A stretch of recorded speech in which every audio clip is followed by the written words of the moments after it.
Hello， 大家好，我是一元。今天这个影片有点特别啊，这一次我们内战的王国是三气武器。那各位也听到这个王国的名字，相信也知道这个王国是比较新一点的。但其实那个王国他们已经进入 KVK 3了啦。事情的故事是这样子的，原本我在做这直播，然后看这1365跟1875的 KVK， 突然之间有观众跟我说，有个王国三气武器发生了内战，然后我一过去看的时候，看到他们正在建立要塞啦，就是造反的那一方，他们找到了一个洞在王国神庙的附近。但是你们这边可以看到啦，其实他们是已经有征服赛季的统帅，就包括刘彻、白起、哥哥、霍去病、秦始皇都已经有了。那驻防方面呢，他们是用哥哥做驻防，这个很正常嘛。但是你们看集结方，他是使用萨拉丁来做集结的，而且他们打这个要塞的时间其实打的也蛮长一段时间了。目前他们的王国正处于 KVK 3，所以可以理解，并不是每个玩家都拥有比较好的统帅，但是使用萨拉丁来做集结，这个会不会有一点奇怪呢？因为我相信其他玩家应该有更好的选择，而不是选择萨拉丁啦。并且在过程中，除了看到萨拉丁之外，还有看到埃塞尔，还有看到曹操、孙武、凯撒，另外一个孙武、阿提拉这些统帅做野战，甚至连佩拉约都有看到。那我也是从对方的手上拿到了一些报告。那么这边分享的报告是由造反的那一方他分享给我的，因为这个要塞是他们放的，可以看到他们中间是有不少的增援，也有一些玩家他们退出了，但可以看到他的要塞兵力都是一直保持很低水平的情况，就是连一半都没有的，就大概几十万的部队在那个要塞里面而已。那可是你们可以看到有很多部队可能是被 AOE 打到，或者是他们去打这个要塞。那相信多数玩家看到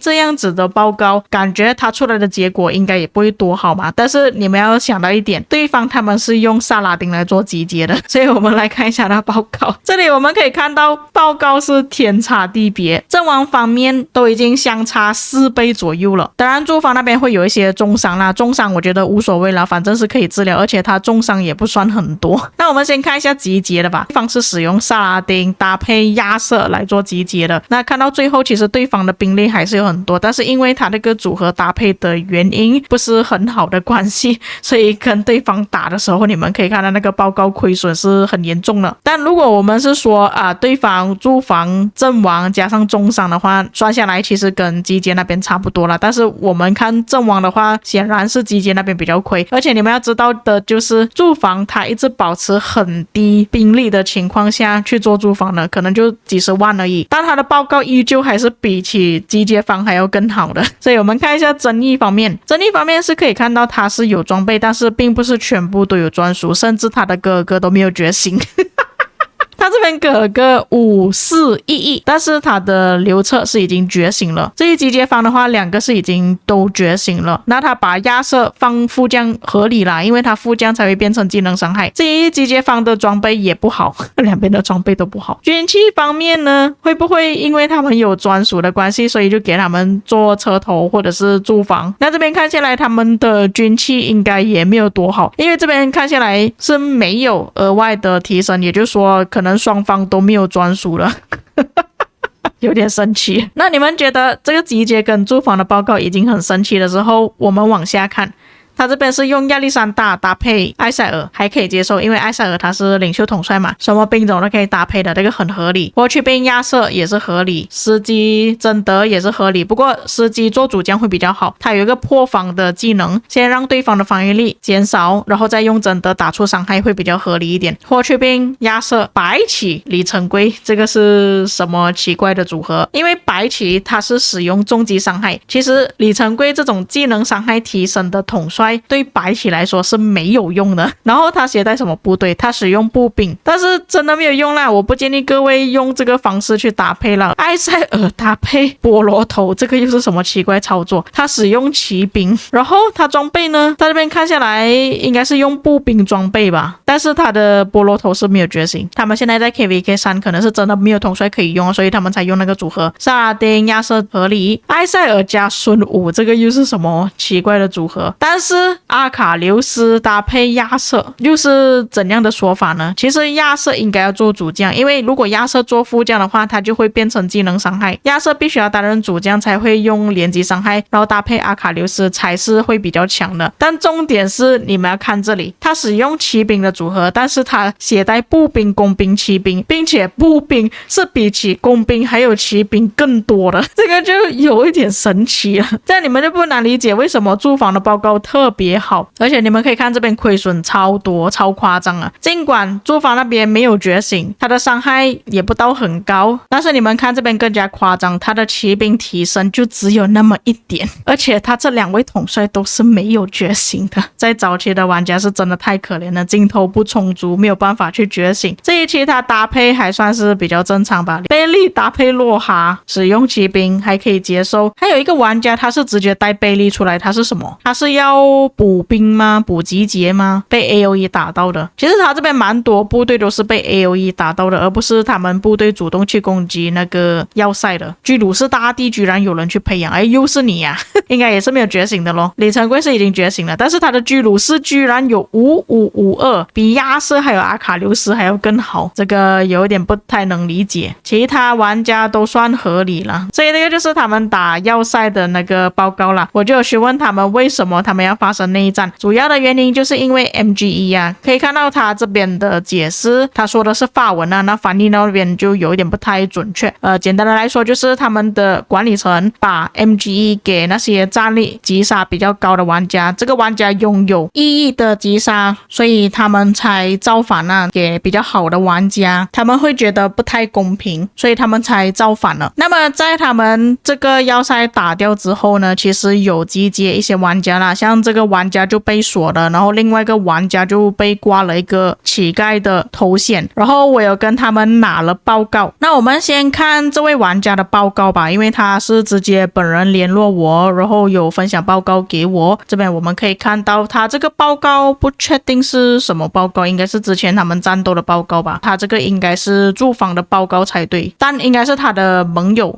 不是他自己本人，名字不太一样，这个才是他的城市报告。他城市好像被打2次而已啊。那这边城市报告看下来呢，其实对方的阵亡会比较多啦，但拿到的击杀积分是类似差不多的。然后对方的话，他们是使用了白起留着做集结，这边报告出来双方的阵亡是一致的，只是驻防那一方他的重伤会比较多。至于他赚取的另外一些击杀积分是由这些野战的部队被 AOE 攻击到，所以他才可以赚到这么多的击杀。这个玩家也算聪明啊，他会用2个 AOE 的统帅去做驻防，嬴政李成贵。因为在他们这种比较早期比较新的王国，玩家的装备军器一般都不会太好，甚至统帅都还没有觉醒，所以他使用这个组合去打旁边的玩家是 OK 的。而且这些玩家也没有那种换联盟的概念啊，不要站在 AOE 范围里面的概念，所以他才可以赚到这么多的击杀。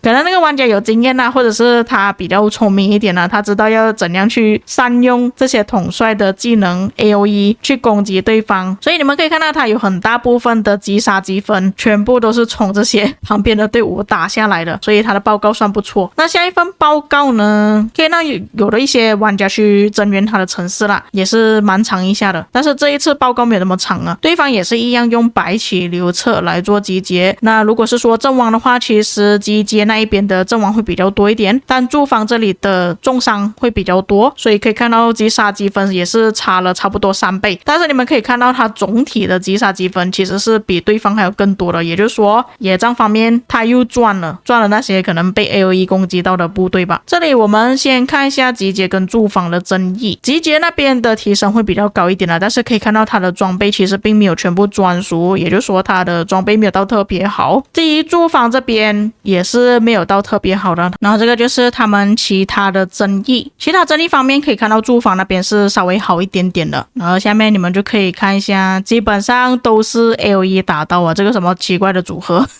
为什么用萨拉丁搭配这个玛雅的统帅，全部都是被 AoE 攻击的哦，只有这个玩家去撞他的城市，为什么？我不知道，反正他自己是挺伤了，这个玩家也是白白被 AoE 打，而且是直接打到死的那一种。新玩家是真的没有这种概念啊，他们不知道要怎么样玩啊，所以官方为什么要限制一些老玩家，不要给他们回去 KVK 2 KVK 3玩，就是这个原因啊，怕他们真的欺负这些小玩家，很简单的就可以拿到很多的击杀。那么我们来看完了这个玩家的报告之后，还有另外一个玩家，他的城市也是被集结，就是这个玩家啦，所以我们现在来看一下他的报告。那分享报告给我的是集结方啊，所以看不到对方可能有一些 AoE 打到其他的部队，或许报告没有这么糟糕也说不定，但至少这边报告看下来是挺糟糕的。集结那边他们是使用亚瑟搭配阿卡琉斯做集结，驻防那边是使用白起搭配托俊金来做驻防的。那你们不要吐槽为什么他们是使用这些组合来做集结驻防啦，因为他们没有的选择，没有太多统帅可以用，并且双方是已经觉醒了。那驻防那边的装备不算特别好，也没有全部专属，有专属的话也就只有4个，并不是全部。至于集结那一边的话，它的装备就显然好很多了，而且集结方那边它还有一个专属铭文哦，它军器，所以我们才可以看到为什么它这边报告出来是这样子的。集结那边是小亏一点点啦，它阵亡会稍微多一点，然后驻防那边它就是重伤比较多，要治疗比较多的部队。而且我看他们做集结的时候，其实有玩家去围殴他的城市啦，并不是被 AoE 打到的，是特意去围殴他的城市的，所以我不确定驻防那边会赚多少，他没有分享报告给我。后来我看到这个比较搞笑的集结，就是他不知道发生什么事情，用孙武搭配君士坦丁去做驻防，所以你们可以看到他这边战损比是真的超级亏，是直接亏了差不多3倍左右，而且他的装备那些应该都不是在孙武身上啊，所以可以看到这边差别有多大。他的君士坦丁也没有觉醒，而且他城市里面其实比较多是混兵啦，后来他是有换成白起搭配托军金啦，这边就有挽回了一点点的耗损，不过重伤那边还是很多。总体报告来说的话，就是集结方那边比较赚一点啦，不过还是那句啦，驻防那边其实他有被围殴，可能围殴他的队伍会比较亏损一点啦，这个就不确定。然后有兴趣看他们口水战的玩家呢，你们可以从3气5气王国聊天室那边去稍微看一下啦，在11月9日开始的聊天室，你就可以看到他们为什么要吵架，他们吵的内容有什么东西，主要就是骂来骂去啦，简单的来说还是因为 MGE 的问题，他们觉得不公平，大家应该人人平等，全部人都可以拿到 MGE， 而不是给那些比较强大的玩家，只有他们才能拿到 MGE， 大概是这样子的意思啦。对方跟我解释的理由也是这样子，所以我在好奇着是什么统帅让他们要搞到内战去争夺这个 MGE 呢？结果我点开他们最强执政观看，你们知道这位是哪一个统帅吗？居然是马加什。马加什是一个比较一般的领袖驻防统帅，并且他只能驻防自己的城市，拿来驻防旗帜跟要塞的表现是很一般的，没有什么用的。